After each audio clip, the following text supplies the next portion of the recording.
네, 안녕하세요. 우리 신앙 이야기의 박PD입니다. 네, 오늘은 마리아복음 네 번째 시간이네요. 23절에서 28절까지 함께 읽어보도록 하겠습니다. 23절 계속 일러 가로되 24절 그로써 너희는 병들고 25절 죽었도다. 26절 모두 행동에 따른 결과니라. 27절 너희 행동은 너희를 멀리 떼어놓고 있다. 28절 귀 있는 자들은 들을지어다. 23절에서 25절까지의 말씀은 이전에 말했던 타락한 천성에 따른 행동의 결과를 가리킵니다. 창세기에서 선악과를 먹으면 너희가 정령 죽으리라고 하던 그 말과 일치하는 표현입니다. 단지 병들었다는 표현이 더해졌고 죽으리라고 하던 미래형 소설이 아니라 죽었다고 하는 과거형 표현만 다를 뿐입니다. 인간의 무지는 모든 것을 분별하여 분석한 후 자신이 모든 것을 안다는 오만함을 가지고 그 생각에 집착하기에 결국 남는 것은 고통이라는 병듦과 죽음만이 남게 된다는 말입니다. 여기서 무지와 분별과 분석과 오만함과 집착 그리고 죽음을 전통 기독교에서는 사탄이 만들어내는 결과로 봅니다. 기독교에서 바라보는 하느님에 관한 생각은 시대에 따라 바뀝니다. 신학적으로 악의 기원에 대한 문제를 설명할 때에 기독교 신학자들은 신정론을 말합니다. 그런데 그런 생각 또한 시대에 따라 바뀝니다. 하느님이 모든 것을 주관한다고 보던 시대가 있었고 후대로 내려오면서는 사탄을 등장시키기도 합니다. 사탄의 존재 또한 신정론의 입장에서 설명하기 곤란하니까 적당히 얼버무리고 말게 되는데 어차피 증명할 수 없는 내용이기에 그러려니 하고 대충 넘어가는 형편입니다. 그러나 사탄이라는 존재가 사탄의 성질은 인간 누구에게나 있습니다. 사탄이라는 존재가 아니라 사탄의 성질은 인간 누구에게나 있습니다. 단지 거기에서 그쳐야 하는데 역사적으로 종교는 그 사탄성을 가지고 장사짓을 하기 시작하기에 문제가 됩니다. 영지주의는 그런 면에서 내 안의 사탄도 알아야 하지만 내 안의 구세주 또한 발견해야 한다고 주장합니다. 23절에서 25절은 그 중에서 타락한 천성에 따른 행동의 결과를 주목하여 말하고 있는 겁니다.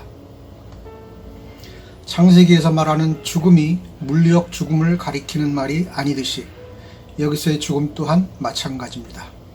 이 죽음은 관계의 단절 또는 분리의 다른 이름으로 받아들이면 될 것입니다. 27절의 내용이 바로 앞에서 말했듯이 사탄이라는 어떤 타락한 존재를 상정해 두지 않고 자신의 행동에 따른 결과라고 말하고 있는 겁니다. 나의 행동이 현재의 결과를 만든다는 말입니다. 이것은 불교에서 말하는 업, 즉 카르마라고 하는 개념과 서로 통합니다. 사탄의 꾀임에 넘어갔다고 변명하지 말라는 말입니다. 바로 그런 비겁한 모습이야말로 모든 책임을 하와에게 떠넘기는 아담의 모습과 별반 다르지 않습니다. 잘못된 결과를 낳았다면 자신이 책임져야 합니다. 그것이 당연한 일이라고 말하고 있습니다. 그런데 기독교인들은 너무나 믿음을 강조하다 보니 자신의 행위에 대해서는 별 책임감이 없는 경우가 많습니다. 27절 내용인 예수의 이 발언은 오늘날 기독교인들의 무책임성에 대해 따끔한 질책이 되리라 생각합니다. 내가 한 행동은 내가 책임진다는 생각이 없으면 구원은 없다는 말입니다. 바울이 말하는 행위는 율법적 행위를 가리킵니다. 인간을 구원할 율법은 없습니다. 더 나아가서 믿음 또한 예수를 신으로 섬기는 믿음도 아닙니다. 예수의 말을 믿는 것입니다. 그가 전한 하느님과 그가 이룩하고자 할 하늘나라를 꿈꾸고 노력하는 것을 가리킵니다. 잘 생각해 보세요. 천국은 믿음으로 가는데 지옥은 무엇으로 간다고 성서에서 주장합니까? 신구약을 다 뒤져보십시오. 분명하게 쓰여 있습니다. 지옥은 행위로 간다고 주장합니다. 기준이 어떻게 둘이 될 수 있습니까? 물론 버스나 지하철에서 떠드는 사람들은 예수천당, 불신지옥을 말합니다. 그런 면에서 그들은 일관성 하나는 가지고 있습니다. 아주 유명한 목사님이 회복에서 믿음으로 천당 간다고 하길래 그럼 무슨 짓을 다 해도 지옥에 안 가는 겁니까? 하고 물었더니 아니래요. 행동을 잘못하면 안 된대요. 그런 믿음으로만 천당 간다고 하지 말고 행위도 중요하다고 말해야지 왜 믿음만 강조하냐니까 알겠대요. 그렇게 가르치겠대요. 이분은 그나마 양심이 있는 분입니다. 어거지 부리지는 않잖아요. 하지만 그 대화 이전에는 어떻게 가르쳤을지 뻔히 보이지 않습니까? 기독교 전통적으로 봤을 때 어떤 인간도 사탄을 이길 수는 없습니다. 사탄은 영적 존재이니까요.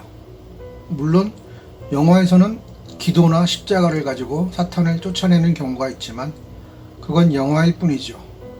그것도 이기는 것이 아니라 인간의 몸에서 나가게 만들기만 할 뿐입니다. 이기지는 못합니다. 그런 싸움이 있다면 끝없는 싸움이 될 뿐입니다. 그러나 영지주의에서는 그렇게 말하지 않습니다. 타락한 본성에 의해 생겨나는 일을 사탄에게 모든 책임을 뒤집어 씌우지 않는다는 말입니다. 이 부분은 기독교가 잘못 선택한 오류입니다. 인간은 무언가 일이 잘못되었을 때 누군가 희생자가 있기를 바랍니다. 누가 명백히 잘못한 존재가 있으면 그를 탓하면 되니까 해결이 매우 쉬워집니다. 아마도 그래서 사탄이라는 악의 화신을 설정해두고 모든 화살을 그에게 돌리게 되지 않았나 싶습니다. 그러나 마리아 복음에서는 예수는 자기 자신의 내면을 돌아보라고 말합니다. 그리고는 27절에서 너희 행동은 너희를 멀리 떼어놓고 있다고 말합니다. 이 말은 두 가지로 해석할 수 있습니다. 첫째로 우리 행동이 우리 사이를 갈라놓고 있다고 볼 수 있습니다. 둘째로 우리 행동이 우리 본연의 선한 모습에서 점점 멀어지게 만든다고 볼 수 있습니다. 어느 쪽이든 관계없겠죠. 둘 다일 수도 있고요. 저는 이 두 가지가 모두 맞는 해석이라고 봅니다. 첫째 해석은 관계를 단절시키는 결과를 낳기에 앞서 말한 것처럼 죽음에 이르게 된다고 보기 때문입니다. 그리고 둘째 해석은 관계의 단절이 생기는 이유가 바로 선함으로 상대를 대하지 않았기에 생기는 문제라고 보기 때문입니다. 그래서 결국 서로 어울려 살아야 할 인간이 그렇지 못할 때 시름시름 병을 앓게 되고 결국 죽음에 이르게 된다고 보기 때문입니다. 이런 관계에 관한 문제를 극명하게 보여준 이야기가 바로 작은 아들의 비유입니다. 탕자의 비유라고 또 하죠. 아버지가 돌아가시기도 전에 자신의 몫으로 유산을 미리 받아 집을 떠난 작은 아들의 이야기에서 그 초점을 아버지에게로 맞춰보세요.